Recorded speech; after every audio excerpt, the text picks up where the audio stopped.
আশিক রাসূলরা বিপদে পড়লে অনেক সময় আমরা মানত করতে বলে দিই।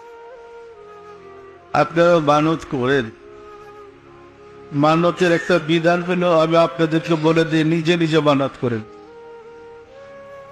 আপনাদের দয়াল আমাকে বলতো প্রায় যে আপনি নিজে নিজে মানত করতে বলেন কেন, এমনটা বলে দেন। আমি বলতাম দেখুন, আমি চাচ্ছি মান্যতের মাধ্যমে তার একটা তরিকা ট্রেনিং হয়ে যাক, সে নিজে নিজে মোরাকাবা করে মান্যতটা ঠিক করবে। কারণ যার বিপদ সে যেভাবে সিরিয়াস আল্লাহকে ডাকবে, যার বিপদ না সে কিন্তু ডাকবে। তাহলে মোরাকাবার মাধ্যমে সে মুর্শিদের কাছ থেকে সমাধান নেই, সে যা আশিক রাসূলের প্রমাণের মাধ্যমে প্রকাশ পাবে। মানতটা কি হবে সে ঠিক করে নেই, করার পরে উপকার না হলে নিজে নিজে বাড়ে নি, এরপরে উপকার না হলে আবার বাড়ে নি। অর্থাৎ তার কাজটা তাকেই করতে দেন।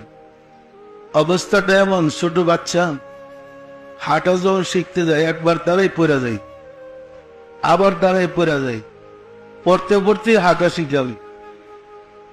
তো আপনাদের তালিমটা এরকম যে মোরাকাবার মাধ্যমে মানতরা কি হবে ঠিক করে নেন। আমি চাই না আপনাকে বড় করে একটা জরিমানা করতে।